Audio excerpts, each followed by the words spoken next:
नमस्कार किसान भाइयों, पिनाकी एग्रो किसान उत्पादक संगठन चैनल में आप सभी का स्वागत है। आज हम चर्चा करेंगे इस वीडियो में कीटनाशक के बारे में, कीट और कीटनाशक के बारे में। फसलों में लगने वाले जो कीट हैं उनके विषय में स्पेशली आज चर्चा करेंगे। किसान भाइयों, हम सभी खेती करते हैं, कीट हमारे सबकी फसल में लगते हैं और कीटनाशक का इस्तेमाल हम सारे लोग करते हैं, लेकिन हमें कीट की जानकारी नहीं होती है। कौन सा कीट किस तरह का दिखता है, कौन से कीट लगने के लक्षण क्या क्या है, हमको ये भी नहीं पता होता है।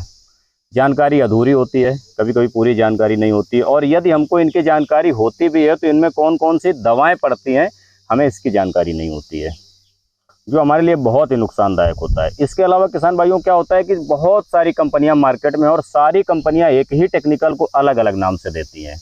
अभी किसान भाइयों के साथ समस्या क्या आती है कि किसान भाई उनके ब्रांड के नाम से उनको जानते हैं, यानी कि जो कंपनियों ने उनका नाम रखा हुआ है वो उस नाम से उसको जानते हैं। अभी समस्या क्या आती है कि अगर आपने किसी भी केमिकल का इस्तेमाल एक बार किया है तो आपको उसका नाम याद रहता है, ब्रांड नेम याद रहता है, लेकिन उसके अंदर जो केमिकल पड़ता है वो आपको नहीं याद रहता है, जिसकी वजह से अगर किसी कारण से उस कंपनी का वो मटेरियल उपलब्ध नहीं है, वो ब्रांड नेम उपलब्ध नहीं है, तो आप परेशान हो जाते हैं।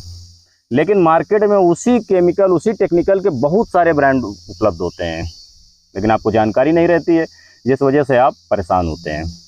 किसान भाइयों, आज चर्चा करेंगे बहुत ही इंपॉर्टेंट विषय पर। हमारे जो फसलें हैं उन फसलों में मुख्यतः कौन कौन से कीट लगते हैं, मुख्यतः कौन कौन से कीट लगते हैं, क्योंकि बहुत विस्तार चर्चा करने पर वीडियो बहुत बड़ा हो जाता है, इसलिए मुख्यतः लगने वाले कीट के बारे में चर्चा करेंगे और उन पर कौन कौन से केमिकल इस्तेमाल होते हैं। इसलिए वीडियो थोड़ा सा लंबा भी हो सकता है, लेकिन आपके बहुत काम आने वाला है, इसलिए आप इसको जरूर देखें और अपना पूरा समय दें। चलिए इसको शुरू करते हैं। शुरू करने से पहले आप सभी से रिक्वेस्ट है कि आप इस हमारे चैनल को सब्सक्राइब कर लें, और अगर आपने लाइक नहीं किया है और आपको वीडियो पसंद आए तो लाइक जरूर करें। किसान भाइयों, चर्चा करते हैं। सबसे पहले हम बात करते हैं कीट के विषय में, कौन कौन से मुख्यतः कीट हमारी फसलों पर लगते हैं। तो किसान भाइयों, हमारी जो फसलों में मुख्यतः कीट लगते हैं थ्रिप्स, एफिड्स, जेसिड्स, माइट, जो कि लाल, पीली, सफ़ेद कई तरह की होती हैं। इसके बाद आपका प्लांट होपर, इसके बाद वाइट फ्लाई, इसके बाद लीफ माइनर और वाइट गर्भ, जो ज़मीन के नीचे लगता है। एक सफ़ेद सफ़ेद सुंडी होती है जिसका मुंह लाल कलर का होता है और ज़मीन के नीचे रहती है और चारों तरफ से उसके पेड़ के जड़ों को खाती रहती है, जिसकी वजह से पौधा डेवलप नहीं कर सकता है। दीमक, जो पेड़ के नीचे के हिस्से को काट देता है, जिसकी वजह से पौधा सूख जाता है। इसके अलावा इल्ली कई तरह की होती है। इल्ली होती है चेविंग, जो चबाने वाली होती है, कटिंग, काटने वाली होती है, और एक होती है जो फलों के अंदर जा कर के छेद करके उसके अंदर रहती है। तो इन सभी मुख्यतः सारी फसलों में इतने ही रोग कीट होते हैं। कुछ कीट होते हैं जो फसलों में स्पेशली लगते हैं, तो उनके विषय में चर्चा अगर करने बैठेंगे, सारा डिटेल लेने बैठेंगे तो ये वीडियो ऑलरेडी बहुत लंबा हो जाने वाला है, इसलिए हम शुरू करते हैं। और हमारी फसलों में मुख्यतः कौन कौन से कीटनाशक इस्तेमाल होते हैं, तो बहुत ही शॉर्ट में मैं कीटनाशक के टेक्निकल का मैं नाम बताऊंगा आपको, और आपको ये ध्यान रखना है कि मैं ब्रांड नेम नहीं बता रहा हूँ किसी कंपनी का। ब्रांड नेम बहुत सारी कंपनियों के अलग अलग हो सकते हैं, लेकिन अगर आपने इनके टेक्निकल का नाम, केमिकल का नाम याद कर लिया और आप ये जान गए कि ये किस पर काम आने वाली चीज़ है, तो यकीन मानिए आपको कोई भी परेशानी नहीं होने वाली है। किसी ना किसी कंपनी का ब्रांड तो आपको मिल ही जाएगा। थामेक्साजाम कई परसेंटेज में आता है। इसका मेन काम होता है, जो 25% WG आता है उसका काम होता है वाइट फ्लाई और ग्रीन फ्लाई को मारना। इसके अलावा 75% यस्सी आता है, जिसका काम होता है ज़मीन में दीमक को भी मारता है, और इसके अलावा वाइट फ्लाई और सकिंग पेस्ट को मारता है। 70% WS भी आता है, ये भी यही काम करता है, लेकिन इसके साथ साथ इसको सीड ट्रीटमेंट में भी इस्तेमाल कर सकते हैं। 30% FS आता है, इसका इस्तेमाल आप दीमक में भी कर सकते हैं, सकिंग पेस्ट में भी कर सकते हैं, और साथ साथ इसका इस्तेमाल आप सीड ट्रीटमेंट में भी कर सकते हैं। इमिडाक्लोरोपिड 17.8% SL, जनरली सकिंग पेस्ट के लिए, उड़ने वाले कीड़ों के लिए इसको इस्तेमाल किया जाता है। 30.5% यस्सी, इसका इस्तेमाल उड़ने वाले सकिंग पेस्ट कीड़ों के अलावा ज़मीन में भी इसका इस्तेमाल किया जा सकता है, दीमक के लिए इस्तेमाल किया जा सकता है। 70% WG, इसकी मात्रा कम डाली जाती है, ये भी सकिंग पेस्ट के लिए काम करता है। इसके बाद एसिटामेप्रिड 20% SP में उपलब्ध है, इसको भी sucking paste, white fly, green fly के लिए इसको इस्तेमाल किया जा सकता है। एफिड और जेसिड्स को भी ये मारता है। इसके बाद बात करेंगे डेल्टा मेथ्रिन 2.8% EC। डेल्टा भी सकिंग पेस्ट को और हल्की फुल्की सुंडी को मारने का काम करता है। इसके बाद फिप्रोनिल 5% SC, ये स्प्रे करने के काम आता है। ये बहुत नॉर्मल इल्ली को मारता है और सकिंग पेस्ट और एफिड और जेसिड्स को मारता है। फिप्रोनिल 3% GR आता है, जो ग्रेनुअल होता है, जिसको ज़मीन में डालते हैं, और ये दीमक को मारने का काम करता है। क्लोरोफाइनापर जो होता है ये आपका 10% SC में आता है। ये इल्ली और मकड़ी दोनों के लिए काम करता है। इसके बाद इमामेक्टिन बेंजोएट की बात करते हैं। इमामेक्टिन बेंजोएट जो 5% आता है, वो आता है SG कैटेगरी में आता है।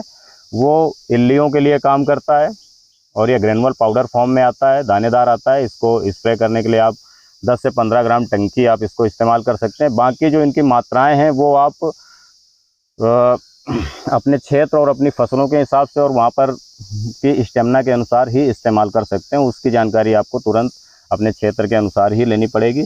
इसके बाद इमिडा 1.9% EC आता है, जो आपने क्रिस्टल का मिसाइल के नाम से सुना होगा, ब्रांड आता है, और भी कई कंपनियों के कई ब्रांड आते हैं। तो ये भी इल्ली के लिए ही काम करता है।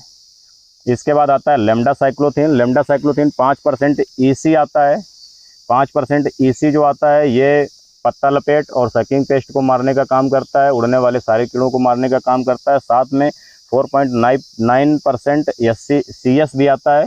ये भी सेम यही काम करता है, बस एक लेमडा में आपको खुजली थोड़ी सी महसूस होती है और दूसरे में खुजली नहीं होती है, बस काम दोनों का सेम होता है। इसके बाद साइपरमेथ्रिन 25% EC, ये कॉन्टैक्ट इंसेक्टिसाइड होता है। किसी भी तरह के जो कीड़े ऊपर होते हैं उन पर डालने से ये वो कीड़े ख़त्म हो जाते हैं। कॉन्टैक्ट होता है, बहुत ही हार्ड होता है। इसके बाद डाइफेंथोरियम आता है। डाइफेंथोरियम सकिंग पेड, एफिड, जेसिड, इसके बाद थ्रिप्स, आपकी माइट को भी मारने का काम करता है कई तरह के। और ये आता है 50% WP में, और साथ साथ आता है 47.8% SC आता है।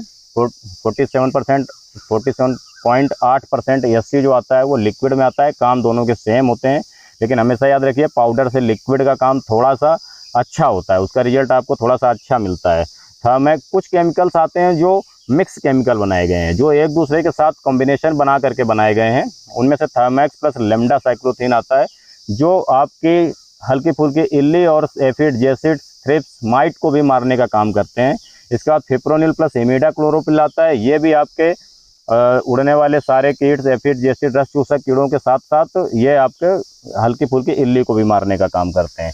डाइफेंथोरियम प्लस पायरीफॉक्सीफेन, ये बहुत ही अच्छा टेक्निकल है जो डाइफेंथोरियम के साथ में आता है। ये आपकी सब्जी की फसलों में लगने वाले लगभग हर तरह के कीड़े पे काम करता है। और इसके बाद प्रोफेनो प्लस साइपर, प्रोफेनोफास के साथ में साइपर मिला करके आता है। सबसे ज़्यादा कॉमन इस्तेमाल होने वाले केमिकल्स में से है ये। इसको आप सकिंग पेस्ट, हल्की फुल्की इल्ली और हर तरह के कीड़े में जनरली इसको इस्तेमाल किया जाता है। इसके अलावा इसको आप ज़मीन में दीमक मारने के लिए भी काम में ला सकते हैं। इसके बाद आता है एसीफैट 75% SP, ये भी रस चूसक कीड़ों के लिए होता है। कार्बोफ्यूरान 25% EC, ये भी इल्लियों को मारने के लिए काम में आता है और सकिंग पेस्ट को भी मारता है। इसके बाद क्लोरोपारीफास जो है ये इल्लियों को भी मारने का काम करता है, अन्य तरह के कीट को भी मारने का काम करता है, ज़मीन में दीमक को मारने का काम करता है, सुंडी को मारने का काम करता है। ये 50% और 20% उपलब्ध है। और साथ में ये क्लोरो प्लस साइपर दोनों मिक्स टेक्निकल भी आते हैं, जिसमें क्लोरोपारीफास और साइपरमेथ्रिन दोनों होते हैं। 40% और 4% दोनों आते हैं, तो उसका भी इस्तेमाल बहुतायत होता है। ये 30 ml टंकी आपका जो स्प्रे पंप होता है, 30 ml टंकी आप इसको इस्तेमाल कर सकते हैं। इसके बाद आता है क्लोरोटानिलीप्रास, ये आप कोराजेन के नाम से टेक्निकल आता है। 18.5% SC, इसको कोरोजेन के नाम से लोग कोराजेन के नाम से ज़्यादा जानते हैं। इसके अलावा और भी कई कंपनियां इसको देती हैं। फोरेट एक ऐसा टेक्निकल होता है इसमें गंध बहुत होती है, और ये ज़मीन में इस्तेमाल होता है, ज़मीन के कीड़ों को मारने के लिए इस्तेमाल होता है। इसके बाद डाइक्लोरोवास DDVP के नाम से मार्केट में उपलब्ध है। ये भी रस चूसक कीड़ों को मारने का काम करता है। कार्टाप हाइड्रोक्लोराइड, अगर हम बात करें 75% कार्टाप हाइड्रोक्लोराइड की, तो वो जो भी कीड़े होते हैं, जैसे छोटी मोटी सुंडी होती है, स्पेशली धान के केस में जो शुरुआत में गोब में सुंडी लगती है, इस तरह की सुंडी को मारने का काम करता है। गोब में लगने वाली सुंडी को बहुत अच्छे से मारता है ये। और इसके अलावा इसके साथ यदि हम किसी और टेक्निकल को मिला देते हैं, जैसे इमीडा मिला देते हैं, एसीटा मिला देते हैं, तो इसकी जो कार्य करने की क्षमता है बहुत ज़्यादा बढ़ जाती है, जिसकी वजह से दोस्तों ये सकिंग पेस्ट, रस चूसक कीड़ों के अलावा ये इल्ली को भी मारने का काम करता है। इसकी कार्य क्षमता और कार्य का ड्यूरेशन थोड़ा सा बढ़ जाता है। इसी में 4% GR आता है कार्टाप, जो ग्रेनुअल आता है, जो ज़मीन में सुंडी के लिए और दीमक के लिए इस्तेमाल किया जाता है। इसके बाद प्रोपोजाइट आता है, जो मकड़ी के लिए आता है। इसके अलावा किसान भाइयों, जैसे आप देखते हैं कि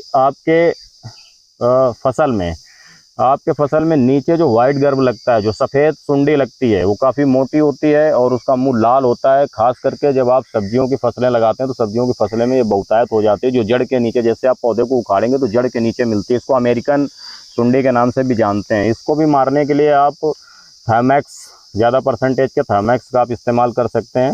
व्यक्तिगत रूप से ऐसा देखा गया है कि उसमें बहुत ज़्यादा ये कारगर होता है।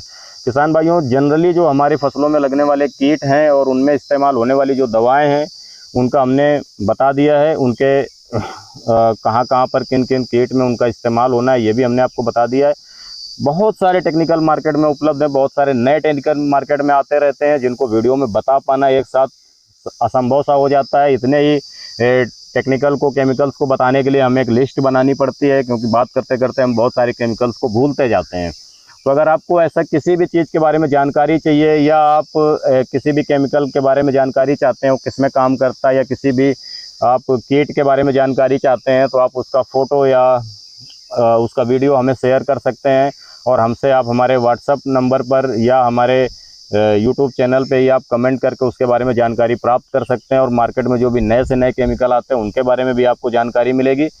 किसान भाइयों, इसके बाद जो मैं अगला वीडियो बनाने वाला हूँ, वो वीडियो मैं बनाने वाला हूँ फंगस के ऊपर। जो भी हमारे फंगस लगते हैं, जो भी हमारी सड़न गलन, इस तरह की जो समस्याएं हमारी फसलों पर आती हैं, मुख्यतः कौन कौन से फंगस लगते हैं, उनके क्या क्या सिम्टम्स होते हैं, तो उनके बारे में मैं बताने वाला हूं। तो अगले वीडियो को आप जरूर देखिएगा। बहुत जल्द ये वीडियो आपके बीच में आने वाला है, और उसमें भी इस्तेमाल होने वाले सारे फंजीसाइड का, जिस तरह से मैंने इसमें बताया, तो मुख्यतः जो फंजीसाइड इस्तेमाल होते हैं, उन सारे फंजीसाइड के विषय में चर्चा करेंगे। इसी के साथ आप सभी लोगों को नमस्कार। आपका दिन शुभ हो और आपके खेत हरे भरे रहें, आपकी पैदावार अधिक से अधिक पैदावार हो, ऐसा मेरा उद्देश्य है, ऐसी मेरी ईश्वर से कामना है। नमस्कार।